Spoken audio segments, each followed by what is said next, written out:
I never planned to buy a toolbox that day. It was one of those slow Saturdays where nothing in life feels particularly good or particularly bad. I had slept in, scrolled my phone for too long, eaten a cheap breakfast, and stared at the ceiling wondering if this was all my life would ever be. Work, bills, and a constant low-level tiredness that never really went away. I worked at a hardware store, the kind of place where you spend all day selling tools you could never afford to use for yourself. My hands always smelled like dust and metal. My back always hurt. I had more debts than savings, more worries than plans. Around noon, I decided to at least get out of the apartment. I got in my old car, turned the key, listened to the engine complain, and started driving with no real destination. I just followed the streets, window half open, radio quietly playing songs I wasn't really hearing. A few blocks away from my place, I saw a bright orange sign on the side of the road. Garage sale. Everything must go. Today only. It was taped crookedly to a pole, with an arrow pointing down a side street. I almost drove past it. I had no money to waste and no reason to browse other people's junk. But for some reason, my hands turned the wheel before my brain had time to say no. The garage sale was in front of a small one-story house with peeling paint and an overgrown lawn. Tables were set up along the driveway, covered with a messy mix of things.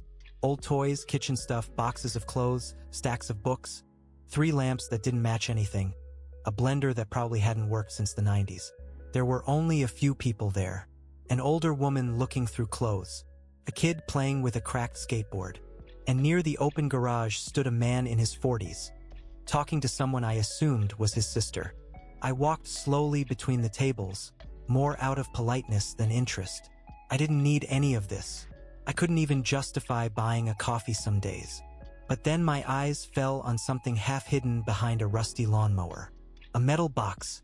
I stepped closer and realized it was an old toolbox. The paint had once been dark red, but most of it had been scratched away.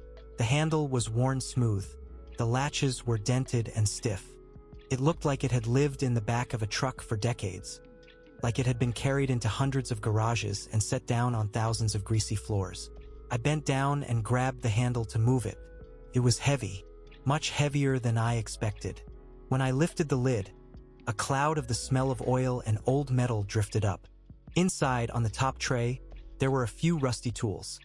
A cracked measuring tape, a pair of pliers, a flathead screwdriver with a chipped handle, a wrench that had seen better days. Nothing special, nothing worth money, but the weight didn't match what I saw. Something about it made me curious. I lifted the removable tray to see what was underneath. The bottom section looked almost empty. A couple of loose screws, 2 small nails, a broken drill bit. And yet, when I set the tray aside and lifted the box again, it still felt unnaturally heavy, like there was more to it than it wanted me to notice. "Find something you like?" a voice said behind me. I turned. The man from the garage, the one in his 40s, was standing there with his hands in his pockets. Dark circles under his eyes, tired but kind expression. "I don't know," I said honestly. "This toolbox is interesting. Feels heavier than it looks." He smiled faintly. "That was my dad's," he said. "He was a mechanic his whole life. Kept that thing with him everywhere he went. I think he loved this box more than most people." "Sorry for your loss," I said quietly. He nodded. "We're cleaning out the house," he explained, "trying to get everything sorted. My sister thought we should sell a few things. Dad never threw anything away." I glanced back at the toolbox. "How much do you want for it?" I asked. He shrugged. $10, he said. "It's old and beat up. Tools aren't worth much. I'm mostly just trying to make space." I dug into my pocket. I had a 20, a 5, and some coins. Paying 10 wasn't smart. I had bills coming, groceries to buy, but something in me whispered that this box was important, even if I didn't know why. "Will you take 5? I asked. He thought for a second and then nodded. "Yeah," he said. "5 is fine. My dad would probably just be happy someone wanted it." I handed him the $5 bill and he handed me the toolbox. For a moment, I almost asked him if he wanted to look inside first. But something about the way he said, My dad would be happy someone wanted it, made me stay silent. I carried the box to my car, surprised again by how heavy it felt. It clanked against my leg once and I swore under my breath. At home, I carried it into my small kitchen and set it on the table. The sound of metal hitting would echoed in the quiet apartment. I stood there for a moment, just looking at it. It was just a toolbox, just old metal and rust and forgotten tools. And yet, it felt like more. Part 2, the hidden gold. That night, I couldn't stop thinking about the weight of the box. It sat on my kitchen table like a challenge. I tried to watch something on my phone, tried to pretend it was just a cheap impulse buy, but my eyes kept drifting back to that old red paint and those stubborn metal latches. Finally, I gave up. I sat down, pulled the toolbox closer, and lifted out the top tray with the rusty tools. This time, I wasn't just looking, I was feeling. I ran my fingers slowly along the bottom, pressing into each corner. In the back, my fingertip caught on a thin metal edge that didn't look like part of the original design. I frowned. There was a tiny gap, just wide enough for a fingernail. I took the flathead screwdriver from the tray and gently pried at the spot. The metal gave a little, then a little more. After a careful twist, a thin false panel came loose with a quiet click and leaned inward. Behind it, in the narrow space, was a small bundle wrapped in old fabric and tied with a piece of string. For a moment, I just stared at it. This was the extra weight. This was what the box had been hiding. My pulse picked up as I pulled it out and set it on the table. The fabric was an old handkerchief, yellowed and soft with age. I untied the string and peeled it back. Inside were gold coins, about 20 of them, maybe a few more. They were heavier than they looked, solid in my palm, the kind of weight that reminded you money wasn't always just numbers on a screen. Each one was stamped with a date from decades ago, with designs worn smooth in some places and still sharp in others. I didn't know their exact value, but I knew enough to understand one thing. This was not pocket change. My brain started racing ahead of me. Rent paid, credit card cleared, car repaired. A moment, finally, to breathe. I let myself feel that for a few seconds. The relief, the possibility. Then another thought landed right on top of it. These aren't yours. The toolbox had belonged to someone.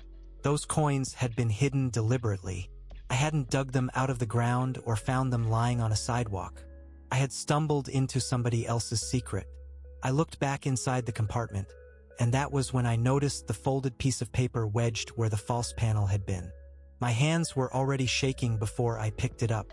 The paper was thin, slightly yellow, creased in neat thirds. The handwriting on it was careful but a little shaky, like it belonged to someone whose hands didn't always obey the way they used to. It began with, "If something happens to me." I read the rest slowly. "If something happens to me before I can explain this properly, I want whoever finds this to understand. These coins belong to my grandchildren, Sarah and Michael. I bought them one at a time over many years, whenever the garage did a little better than usual, whenever I could spare a bit. I do not trust big promises, I do not trust paper, and I do not trust politicians. But I trust metal I can hold in my hand. My children have their own lives. They'll manage. These are not for them. They are for the 2 kids who still have time to build something. If I didn't get the chance to tell them about this before I go, and you are the one reading this now, I ask one favor. Please do what I cannot. Please make sure Sarah and Michael get what I saved for them. If they cannot be found, or if they have no interest, then you may keep the coins. I won't be needing them where I'm going. But if you can, at least try. Daniel Morris." By the time I reached the signature, my throat felt tight. The letter turned the coins from a lucky surprise into a responsibility. Before reading it, I could have told myself a story. I bought the box, so whatever was inside was legally mine. After reading it, that story felt cheap. This wasn't just money. It was a man's quiet plan for the only people he truly wanted to help. I wrapped the coins back in the handkerchief and set them on the table next to the letter. For a while, I just sat there in silence, feeling pulled in 2 directions. On one side was everything I needed, a way out of constant stress, a chance to reset my life. On the other side were 2 people I had never met, whose names were written carefully in ink by someone who clearly loved them very much. Eventually, the argument in my head quieted down and left one clear thought behind. If I keep this, I'll think about it every day for the rest of my life. I picked up the letter again, looking for any detail that could help. There was a town name under Daniel's signature, the same one the garage sale had been in. The grandchildren's names were underlined once each, Sarah and Michael. I opened my laptop.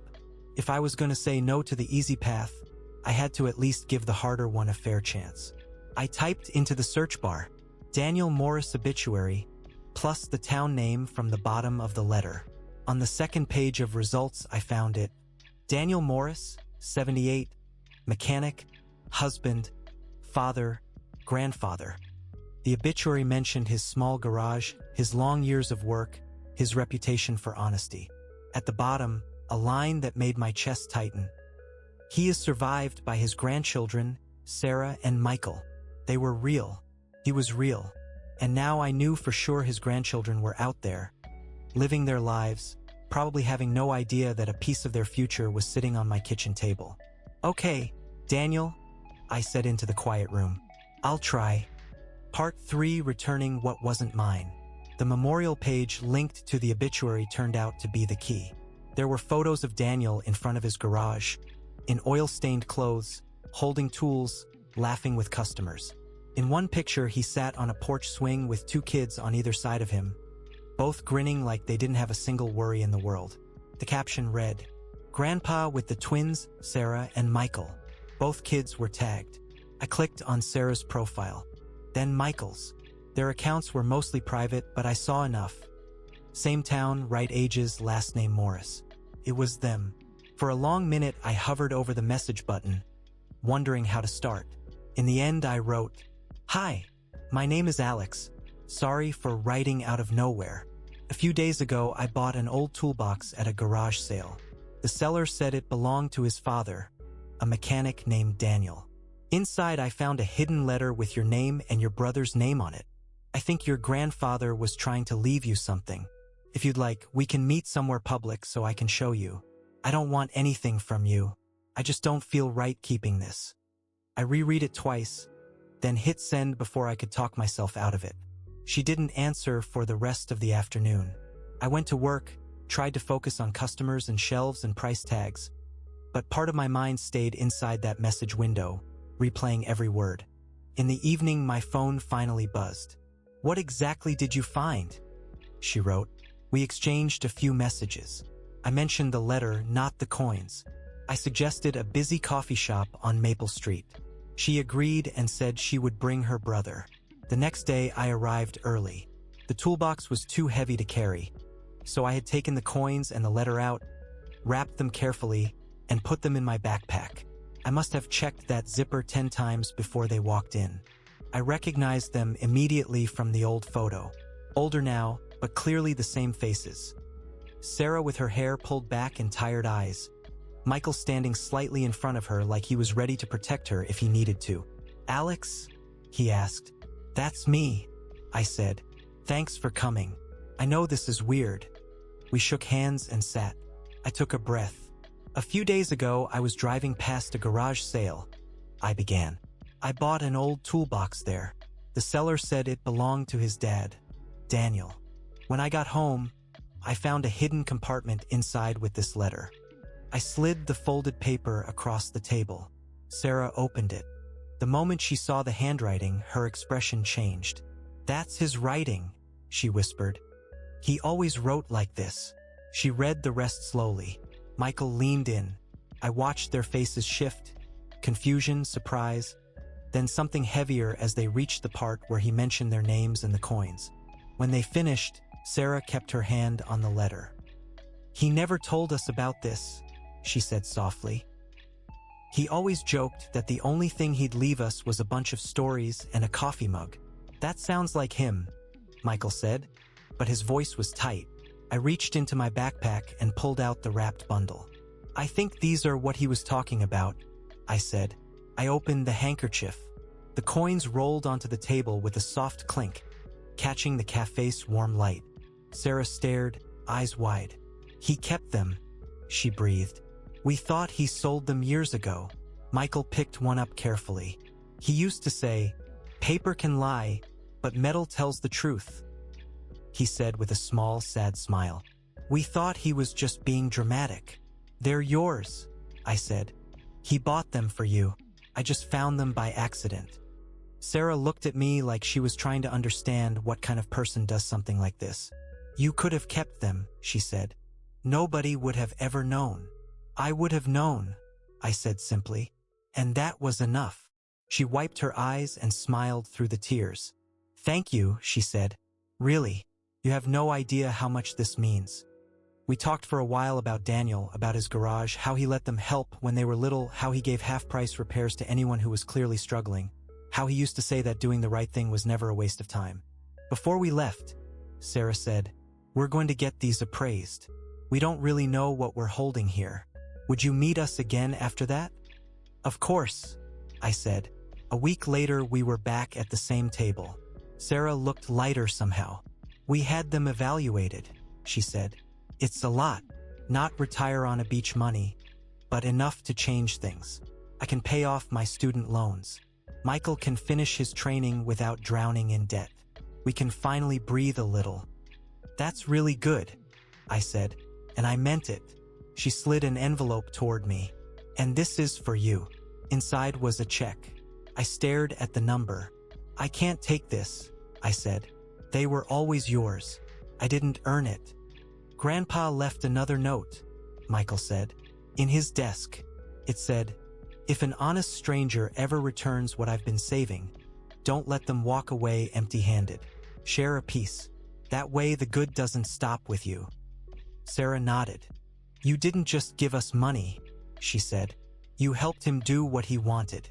Please, let us do what he asked." I looked at the check again.